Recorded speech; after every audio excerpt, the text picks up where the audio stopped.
kohë që ekziston një aplikacion I cili quhet Lajmëro Policin. Një aplikacion I cili të gjithë ne si qytetarë, ku shohim padrejtësi, ku shohim jo rregull, mund të lajmërojmë policin.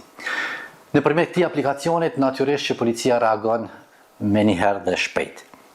Megjithatë, kohëve të fundit është bërë një upgrade I aplikacionit ta quaj ashtu, dhe për këtë do të flasim me Major Ramadan Ahmetin, cilin I kemi prezent, dhe na shpjegon pak më shumë për mbi aplikacionin e shoh këtu, edhe udhëzuesin se si duhet punohet. Major, mirë se erdhi në misionin e pasdites fillimisht. Mirë se u zgjeta, faleminderit edhe juve që keni ardhur dhe keni kushtuar kohën këtij aplikacion. Nëse tash në qytet shoh një parking të pa rregullt, edhe më pengon. Nëpërmjet këtij aplikacionit mund ta lajmëroj policin. Por çysh po shkon një gjithë ky aplikacion, si ka ardhe ditë ideja, sepse është bukur interaktive edhe me qytetar, me qindra, me shmira qytetar, mund të jenë aktiv njëkohësisht. Është një pjesë që duhet me procesu ka shumë informata.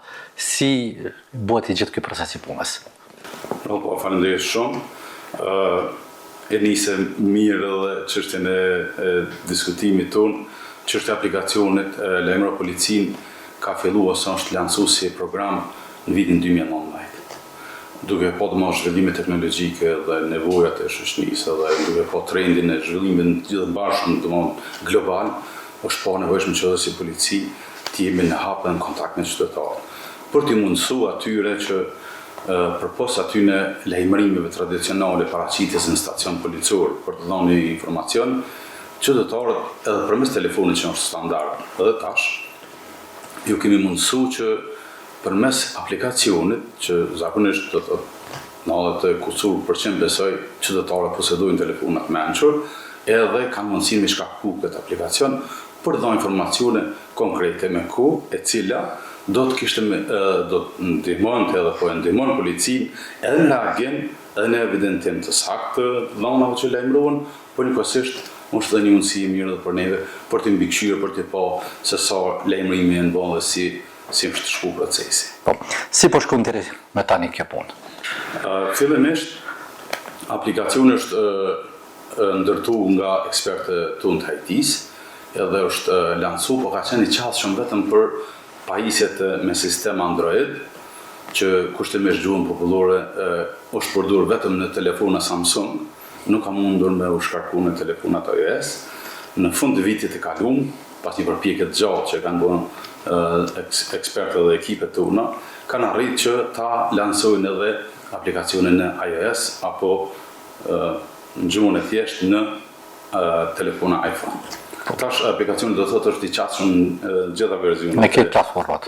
Gjitha platformat. Mirë po edhe përkundër që telefoni ka qenë, po ne aplikacioni ka qenë I qasshëm vetëm në Android, ka pas lajmërime nga më të ndryshme. Specifik, nëse mundem specifike e këtij aplikacioni, që qytetarët me siguri mund e di, se dia I merr po më kështu apo është ndërkohë më vonë, është që I ka pas disa kategori të lajmërimeve. Më herët ka pas më pak kategori, tash I ka një 8 kategori. Prej tyre, disa janë më kryesore, duke marrë parasysh edhe lajmërit më të shpeshta që bëhen nga ana e qytetarëve. Për shembull, dhuna në familje, që është një prej dukurive shqetësuese dhe që ka raste të bukur shumë në vendin tonë. Pastaj çështjet e komunikacionit, që shumica e lajmërimeve vijnë për çështjen e komunikacionit. Qoftë ato aksidente, parkingje e gjëra tjera. Një çështje që është avancuar aplikacioni, që duhet të përmendim është që përpos fotografive që ka qenë mundur të mirën 2 fotografi të dërgohen në zyrën e qendrës komunikimit ku policia pastaj shpërndon detyrat për policë patrullues, është mundësuar tash edhe video, e cila do të përmbajë dikon 2 megabajt hapësim, një ngjizim çfarë do qoftë ngjarje që mundet me qenë në interes të policisë për me reagu. Kjo teknikisht 2 megabajt ekspertë IT-s mund ta dinë, po qytetarët e rëndom 2 gigabajt me siguri. Megabajt, MB, okay. Që është një hapësim sigurisht që do ta marrim në konsideratë se ata duhet ta menaxhojnë gjithë ato informacion që vjen, edhe Kjo varet edhe për rezolucionit, pastaj edhe të tipeve të telefonit. Disa ndoshta kanë rezolucion më të dobët dhe mund të kenë sekunda më shumë që mund me ingjezu, disa mund të kenë më pak, po e rëndësishme është që mundet të bëhet edhe një proces i tillë. Nëse veç për hir të dëgjuesve, shikuesve, faktikisht muj me përmend që në kodër të aplikacionit prej vitit 2021 që posedojmë dhonat kur qytetarët kanë nisë me raportu, do thotë në fillimisht kanë qenë dikun rreth 4656 informacione që janë trajtuar prej aplikacionit. Vitore apo në vit? Okej. Në aspektin vitor, okej. Po. Rreth 5000 në 2022-ën, 2023-ën qashtu gati 5000, 2024-ën 5200, 2025-ën 5444-45, ndërsa vetëm për janar, sepse thash është lansu në fund të vitit kalum edhe versionin në Android edhe është në iOS edhe është të marrë në rifreskimi i aplikacionit me 8 ikona, dhe thot vetëm për një muaj tash I kemi 3795 informacione. Që tregon që I bjen është përmisu. Është përmisu dhe është rrit, dhe thot edhe përdorimi nga ana e qytetarëve, dikon janë 6000 shkarkime të të aplikacionit prej se që është bon publike. Major, si shkëmandi procedura? Nëse unë e bëj një lajmërim të një aksidenti trafikut, që është qendra e cilja mandej përcakton a duhet shkoj polici, apo duhet për aty të vendoset gjoba, por edhe të parkingjet njëjtë. Më thonë, çfarë duhet prit qytetari nëse unë një fotografoj, edhe dërgoj një fotografi për një parking jo korrekt, ilegal e të tjerë. Duhet pres që ekipja policia që të vinë, apo kjo procedohet në mënyrë automatike dhe gjoba x vetore? Kjo për cilin po flasën është mënyra e komunikimit qytetar-polici dhe polici-qytetar. Do të thotë, çështja që po pyete është e mosës që ndërmerret është pothuajse e ngjashme, sigurisht se ka vazhduar dhe është duke u bën tutje. Për qytetarin që më me shpjegu këtu, është që në momentin që I shënon të dhënat për një incident, ai do ta shënojë edhe vendin. Për ku po flet që është incidenti. Marrëm shembull Prishtinën. Më qenë më specifik rruga kur dërgohet aplikacioni me përshkrim, që nështë duhet me përmend, që qytetari mundet edhe më identifiku. I më jap të dhënat e ka ikonën, klikoni I shënën dhënat e tij, nëse e shet të nevojshme për me mojt me pas kontakt. Po nëse disa prej qytetarëve dëshirojnë të mbesen anonim, e kanë domosdoshmësi mos të japin dhënat, por normalisht për ne si polici kërkojmë që ato dhënat jenë sa më kuptim plota. Për shkak se nëse shënojnë dhënat gjysmake ose dhënat që nuk janë të qarta për operatorin që e merr dhe e trajton informacionin, është problem ndoshta edhe me ardhur deri te reagimi me kohë apo trajtimi I duhur. Kështu që në momentin që e dërgon informacionin në qytetin ku ka prekaj, I kthehet konfirmimi, faleminderit e kemi pranuar informacionin. Në qendrat komunikuese, që janë gjitha qendrat e mëdha të policisë, shkon do të thotë informacioni.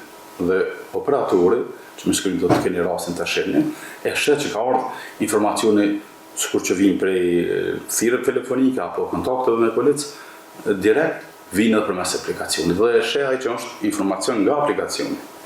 Dhe tash informacionin ai e përcjell te ekipet patrulluese, reaguese apo hetuese, se domethënë që janë gjitha për reagim të menjëhershëm, ose për parkingje që më si shembull, dhe polici e merr informacionin nga qendra e komunikimit. E thotë në rrugën XY është një parking që I kanë zonë garazhin për shembull, qytetarit duhet më shku. Tash polici shkon në vendngjarjes atje, sigurisht I merr masat adekuat sipas rrethonave që ai sheh. Do të thotë sikur në rastin. Një çështje tjetër, e ka ndihmu policin ky aplikacion, ja ka lehtësuar apo e ka ngarkuar edhe më shumë? Jo, për punazim ndaj që ka ndihmu, përpos policin ka ndihmu qytetarët.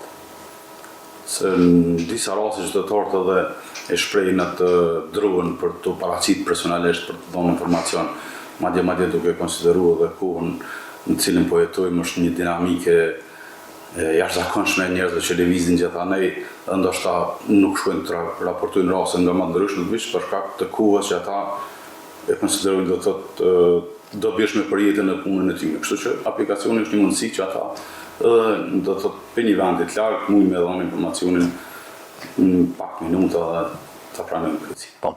Ju përmendit një çështje për çështjen e identitetit. Kur të regjistrohet në aplikacion, merren për bazë dhënat e ai që i regjistron dhe sa është anonime në të gjitha rastet, mos të kesh përdorën identiteti i qytetarit i cili bën një veprim tillë që e lajmëron. Janë të siguruara të gjitha këto? Absolutisht, do të thotë, që në shkarkim të aplikacionit janë udhëzimet dhe është e shpjeguar shumë qartë se çfarë nuk kupton ky aplikacion. Mesin e tyre ka edhe çështjen e mbrojtjeve të dhënave personale të çdo individi, sigurisht në barabartë me ligjet e shtetit tonë. Kështu që ato ruhen, por është edhe afati kur të thotë informacionet që plasohen sipas rregullave që parashë ligji dhe mos një periudhë dhe fshihen si informacionet që kanë shkuar nga një qytetar. Në momentin që qytetari nuk i jep informacionet ashtu si e thashun, për shembull dhënat e tij personale, ato mesin dhënat e telefonit ose aplikacionet që ka dërguar informacion. Por decidisht nuk është që as mundën, po as nuk guxojnë të manipuluan apo çfarë do procesi për shkak se jesin gjurmë në lajmërimet që policia i pranon nga ana qytetare. Majer, faleminderit shumë për këtë intervistë. Urojmë suksese dhe urojmë që qytetarët vërtet jenë të përgjegjshëm dhe të dërgojnë për çdo parregullsi të cilat ata konsiderojnë. Dhe ju si polici të zbatoni dhe ligjin ashtu siç duhet dhe të veproni duke në gjithmonë në shërbim të qytetarëve. Faleminderit shumë për këtë intervistë. Faleminderit edhe juve nëse mundem vetëm një përmbledhje të gjithë kësaj që folën për aplikacion. Unë përfaqësoj drejtorinë e policisë në bashkësinë e Parandale. Në mesin e shumë punëve, detyrave që ka kjo drejtori dhe policia në përgjithësi, është parandalimi i krimit, të qenit afër me qytetar, adresimin e problemeve tyre dhe zgjidhjen e problemeve me ato mundësi që kemi si polici. Një prej këtyre elementeve që kemi policë të lagjës, komunikimi me qytetar, është një mundësi teknike për të ardhur deri te komunikimi tyre dhe pranimi i informacioneve me kohë dhe adresimin sa më shpejt atyre problemeve. Po, faleminderit shumë për këtë intervistë. Po. Jemi në qendrën operative, atu ku gjithë qytetarë kur dërgojnë foto ose dërgojnë ndonjë informacion tek aplikacioni Lemro Policin, procesohen gjitha të dhëna. Për në aspektin teknik se si shkon kjo procedurë, na tregon edhe Fjolla, e cila është ta quaj ekspert e kësaj fushë, po më duket Fjolla, po. Ashtu krejt, na që punojna këtu, tash i kemi përvetësu punën e aplikacionit policisë, edhe besoj që ashtu kryu një punë shumë e mirë, prej të gjithë prej neve edhe prej qytetarëve, sidomos në këtë fillim të vitit. A na tregon pak teknikisht se si shkon kjo procedurë? Po, kështu na kemi një sistem ku punojna në qendrën tonë. Atëherë aplikacionin në momentin që ngarkohen prej qytetarëve, vjen si informat në kësaj lloji të na, ku njofton me ngjyrën e portokallt që është një informat e re. Na e hapim dhe i kena dhënat. Të kjo informat tash, për shembull, nuk kemi dhënat e sakta përpos adresa që është pallati i drejtësisë, një parkim jo i pa rregull. Jo i rregullt. Aplikacionin celular është vendi ku mundën mo insertu fotot. Edhe në këtë rast i kemi një foto. E kemi hape tash ndërkohë, ku na kena mundësi me pa bllokimin, edhe zonën ku e largoj që mos mirën tona. Atëherë kthehemi mbrapa. Dhe zona e pallatit drejtësisë i takon stacionit policor Jugo. Në këtë rast, na shkojmë të stacioni policori Jugut dhe dërgojmë informatën që ata pastaj me morë masat kundërvajtëse për veturën që ka bërë bllokimin. Kjo është njëna prej informatave më të zakonshme që i kemi na gjatë orarit punës, dhe më thonë për shkak bllokimeve. Muna me pa dhe një foto nëse me mbishkrimet të ndryshme. Po, i përcakton në qytetari përshkruan një detaj. Detaje ose arsye. Ju ndihmon kur janë ma dedajsuar? Po, për shkak e para do me thonë për shkak lokacionit, na vjen me e para që është më e rëndësishmja është foto ose video për e kundërvajtjes, për shkak se na duhem me marrë masa vetëm në momentin kur kemi prova dhe dëshmi.